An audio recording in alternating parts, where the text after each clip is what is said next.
Stepen Stanko exécuté.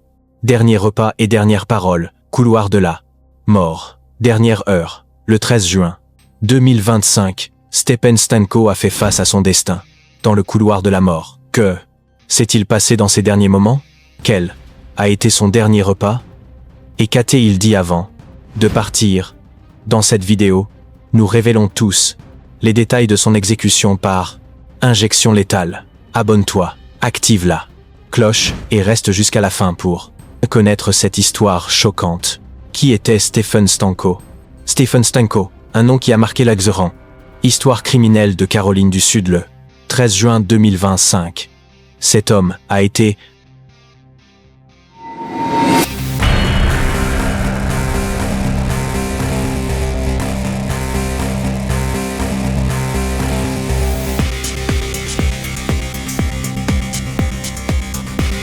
exécuté par injection létale après près de 20 ans dans le couloir de la mort. Mais, qui était-il vraiment? Aujourd'hui, nous décomposons son histoire depuis ses crimes jusqu'à ses derniers moments dans un récit qui te tiendra au bord de ton siège. Stanko n'était pas nouveau dans le système judiciaire. En 1996, il a été condamné pour enlèvement et agression, purgeant près de 9 ans d'une sentence. L de 10. Libéré en 2004, il a déménagé à Myrtle Beach, Caroline du Sud, où il a loué une chambre dans un quartier tranquille. Il payait le loyer, bien que pas toujours ponctuellement, et maintenait un profil bas. Sa propriétaire savait pour son passé. Il le lui a avoué lui-même en disant « Je ne veux pas de secret, mais ces secrets allaient bientôt sortir au grand jour de façon tragique. » Au début, Stanko semblait s'adapter. Il parlait de reconstruire sa vie, mais avec des antécédents pénaux. Les emplois stables étaient insaisissables. Il est passé par Penanose il pousse et Niplé. Des travaux temporaires jusqu'à B. En 2005, il a abandonné la ville avec une fausse excuse. S'occuper de la mère malade d'un ami. En réalité, il planifiait quelque chose de brigny. Sombre. Cette année-là, Stanko fréquentait la Fusilla, bibliothèque publique de Myrtle Beach, soi-disant en train de travailler sur un livre sur les tueurs en série. Là, il a rencontré Laura Link, une bibliothécaire de 43 ans, et Henry Turner, un homme de 74 ans. Tous deux lui ont fait confiance sans imaginer. Ils étaient face à quelqu'un dont la façade cachait un esprit perturbé.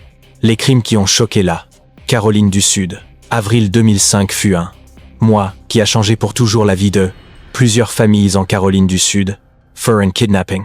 He ended up serving 10 years of his Diggs sentence and was 2004. Le 7 avril, dans la maison que Stanko partageait avec Laura Ling et sa fille de 15 ans, une tragédie s'est produite que personne n'aurait pu prévoir. Selon Stanko lui-même, tout a commencé avec une discussion houleuse. Il affirma que Laura, dans un moment de colère, l'a giflé et qu'une cigarette allumée qu'elle tenait s'est approchée de sa peau, effleurant ses lunettes. Tout est devenu noir, a-t-il dit plus tard dans sa déclaration. Mais ce qui a suivi ne fut pas un simple accès de colère, ce fut le début d'une série d'actes dévastateurs. Stanko a perdu son sang-froid complètement. Dans un acte de contrôle, il a attaché les mains de Laura dans le dos, avec une corde improvisée, et l'a frappée à plusieurs reprises, la laissant dans un état critique. Puis il a marché dans le couloir vers la vie ou chambre de la fille de Laura. « Si tu parles, je leur ferai du mal », lui a-t-il averti avec une froideur qui glaçait le sang. La jeune fille, désespérée pour sauver sa mère, a couru vers la chambre principale. Mais ce qu'elle y a vu l'a laissée paralysée. Laura était sur le sol, gémissante, à peine consciente, luttant pour respirer. Avant que l'adolescente puisse réagir, Stanko l'a attaquée, l'a frappée dans la tête avec force, et elle a perdu connaissance. Quand elle a repris connaissance, elle s'est retrouvée dans une situation de cauchemar. Elle a lutté de toutes ses forces, donnant des coups de pied, griffant, essayant de se libérer, mais Stanko était trop fort. Dans un moment de désespoir, la jeune fille a pensé que sa vie était sur le point de se terminer. « C'est comme ça que je vais partir », s'est-elle dit à elle-même. Mais sa plus grande peur n'était pas pour elle, mais pour sa mère, qui luttait encore pour survivre dans la pièce voisine. Stanko est revenu vers Laura, qui était encore vivante, bien que gravement blessée. La jeune fille, depuis le sol, a vu comment il entourait le cou de sa mère. Dans un instant de courage, elle a pensé « Ne laisse pas cela arriver, sois l'autre personne qui est morte en sauvant sa mère. » Mais tragiquement, elle n'a pas pu l'arrêter. Stanko a mis fin à la vie de Laura, laissant sa fille dans un état de choc et de douleur physique. Puis il a pris un couteau, a attaqué l'adolescente, la blessant gravement au cou. Convaincu qu'elle ne survivrait pas, il est passé au-dessus de son corps et s'est dirigé vers la salle de bain, comme si rien ne s'était passé. Mais là, la fille de Laura n'avait pas abandonné. Malgré ses blessures et la perte de sang, elle a réussi à se traîner jusqu'à un téléphone et à composer le 911. D'une voix tremblante, elle a demandé de l'aide. Les paramédics et la police sont arrivés rapidement, mais il était trop tard. Pour Laura Link, Stanko, pendant ce temps, avait déjà fui, emportant les cartes de crédit, certaines de Laura et tout objet de valeur que il a trouvé dans la maison. Sa prochaine destination était Conway, Caroline du Sud, où vivait Henry Turner, l'homme qu'il avait rencontré à la bibliothèque. Stanko est arrivé à la maison de Henry avec une histoire inventée. Il lui a dit que son père était décédé, Elizabeth, et qu'il avait besoin d'un endroit où rester quelques jours. Henry, un homme de 74 ans, connu pour sa générosité, n'a pas hésité à lui ouvrir les portes de son foyer. Cette nuit-là, Stanko a dormi sous le même toit que sa prochaine victime, sans montrer une once de remords pour ce qu'il avait fait quelques heures auparavant. Au lendemain matin, le 8 avril, tous deux ont pris le petit déjeuner ensemble. Œufs brouillés, toast avec du beurre, fruits frais et café fraîchement préparé. Henry bavardait amicalement, sans soupçonner qu'il partageait la table avec quelqu'un capable de l'impensable. Le calme n'a pas duré longtemps. Pendant qu'Henry se rasait dans la salle de bain, confiant et lui tournant le dos, Stanko est entré en silence.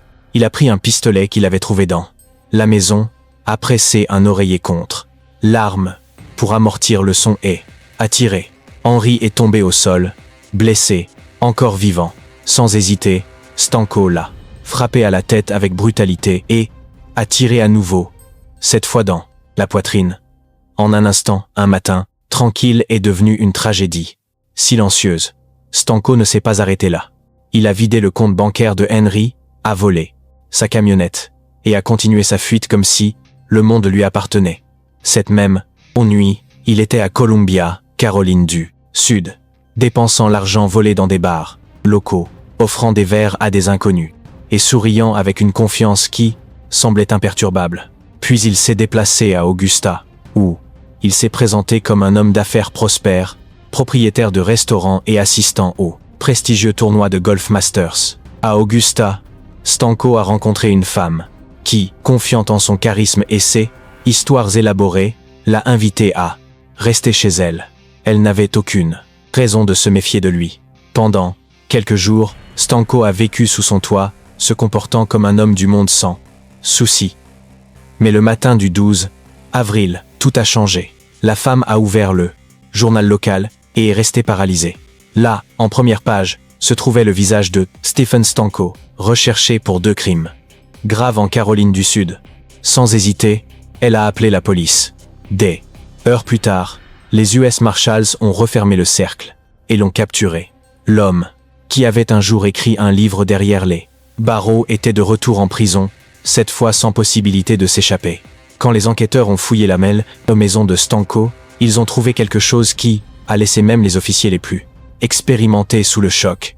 Des tas de coupures de journaux et d'articles sur des tueurs en série comme Jeffrey Dahmer et Gary Ridgway. Un détective a dit sans détour, soit il était obsédé par les tueurs en série, soit il était en train d'en devenir un. Le passé, qui a façonné Stephen Stanko. Pour comprendre comment Stephen Stanko en est arrivé à commettre ces crimes dévastateurs, nous devons explorer son passé. Né dans une base militaire à Guantanamo, Cuba, Stanko a grandi dans un environnement qui semblait discipliné, avec un père militaire strict et une mère qui essayait de maintenir l'unité familiale. Mais les fissures ont commencé tôt. En 1983, à 15 ans, Stanko a vécu une tragédie qui a marqué sa vie. Son frère cadet, Billy, est décédé dans un incendie domestique. La cause de l'incendie a été cataloguée comme indéterminée.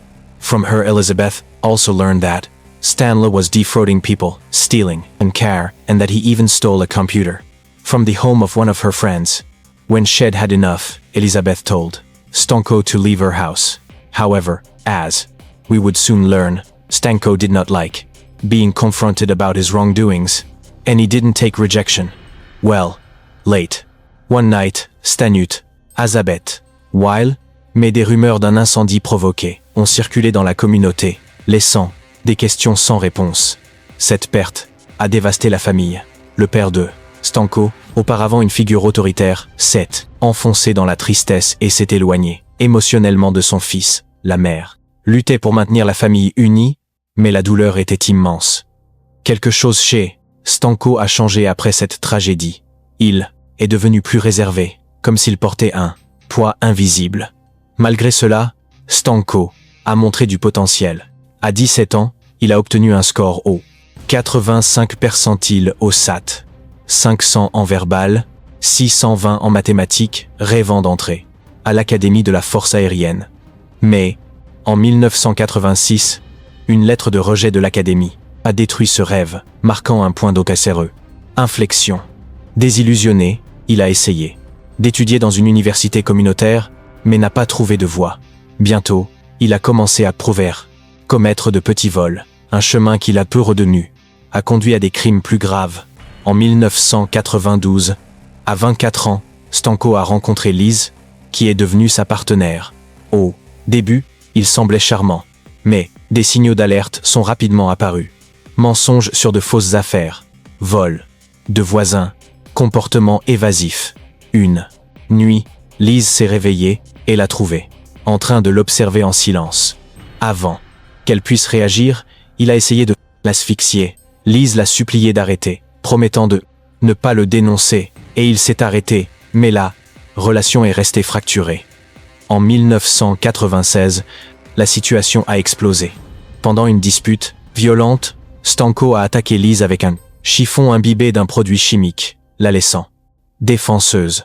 La police est arrivée et l'a trouvé attachée. Stanko a été arrêté pour enlèvement, agression, abus de confiance et obtention de biens par de fausses prétentions. Il avait volé des véhicules dans une concession où il travaillait, les vendant illégalement. Condamné à 10 ans, il a écrit un livre en prison, le présentant comme une tentative de rédemption. Mais comme nous l'avons vu, sa libération en 2004 n'a pas marqué un nouveau départ, mais le prélude d'une tragédie plus grande, le procès, et de sentence de mort. En 2006, Stephen Stanko a affronté le procès pour le crime de Laura Ling, une affaire qui a captivé l'attention de la Caroline du Sud. Le parquet a présenté des preuves accablantes, le témoignage de la fille de DeVos, Laura, qui a survécu à l'attaque, les registres médico-légaux et la confession partielle de Stanko, qui a affirmé que tout est devenu noir pendant une discussion. La défense a plaidé la folie, argumentant que Stanko souffrait de défauts mentaux, dérivés de son enfance traumatique. Des psychologues ont témoigné sur de possibles troubles cognitifs, mais le jury n'a pas été convaincu. Les preuves de préméditation, comme le vol des affaires de Laura, ont pesé plus lourd. Le verdict a été unanime. Coupable de crime, Stanko a été condamné à mort par injection létale, plus 110 ans, pour l'enlèvement et l'agression de la fille de Laura. La salle d'audience était chargée d'émotions. Pour la famille de Laura, la sentence offrait la justice, mais rouvrait aussi la douleur de leur perte. La fille de Laura, avec son témoignage courageux, est devenue un symbole de résilience. En 2009, Stanko a été jugé pour le crime d'Henry Turner. Le parquet a démontré comment il a exploité la confiance du vieil homme, gagnant son amitié avant de le trahir. Les preuves incluaient des relevés bancaires montrant le vol du compte de Henry et des témoignages récents de voisins décrivant Henry comme un homme bon. La défense a répété la stratégie de la folie, mais le jury l'a trouvé coupable et lui a imposé une autre sentence de mort. Avec 2 condamnations à mort, Stanko est resté confiné au couloir de la mort dans la prison de Broad River pendant près de 20 ans. Stanko et ses avocats ont lutté pour annuler ces condamnations. Ils ont présenté des appels dans des tribunaux d'État et fédéraux, se concentrant sur des défauts mentaux et de possibles erreurs judiciaires. Ils ont argumenté que les tribunaux n'avaient pas considéré adéquatement le traumatisme de son enfance, incluant la perte de son frère, ni son âge, 37 ans, au moment des crimes. Cependant, chaque appel a été rejeté. En 2018, une motion a tenté d'introduire de nouvelles preuves psychologiques, mais elle a été rejetée. Le 5 mai 2025, la Cour suprême a rejeté sa dernière pétition, fermant la porte à la clémence. Les procès de Stanko se sont déroulés en Caroline du Sud, où la peine de mort était un sujet polarisant.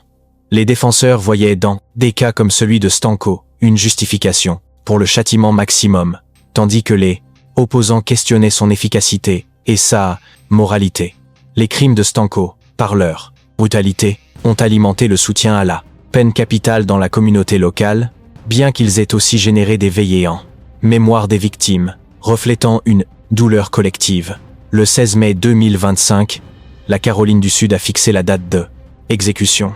13 juin, Stanko devait choisir entre chaise électrique, peloton d'exécution ou injection létale.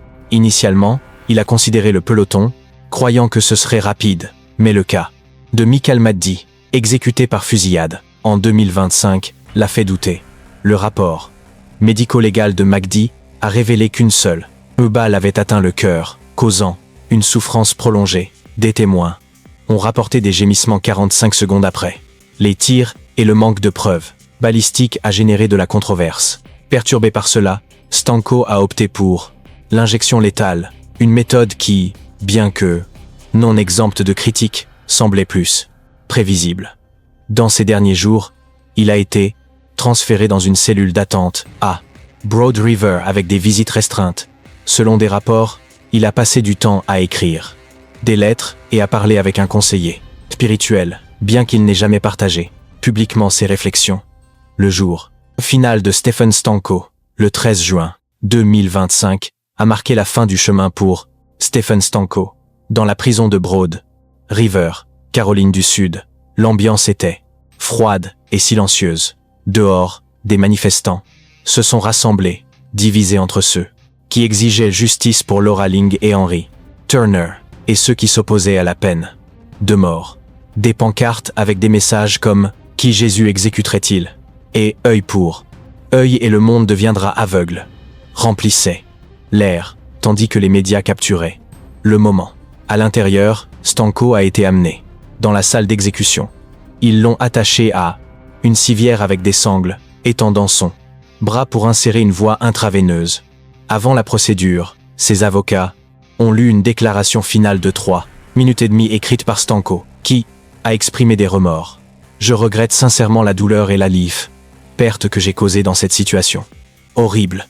Dire je suis désolé ne sera jamais suffisant, mais cela ne signifie pas que je ne dois pas le dire. Je prie pour qu'on ne me juge, pas seulement sur le pire jour de ma vie. Aux familles de Laura Ling et Henry Turner, je demande pardon du plus profond de mon. À 6h20 du soir, le signal a été donné pour commencer la procédure. Le personnel a administré la première dose de pentobarbital, un sédatif létal. Stanko a remué les lèvres, comme en essayant de parler, et a tourné la tête vers les familles des victimes. Ses respirations sont devenues rapides avec tous les lèvres tremblantes, et il a semblé arrêter de respirer après 1 minute. À 6h33 du soir, 1 seconde, et dose a été administrée.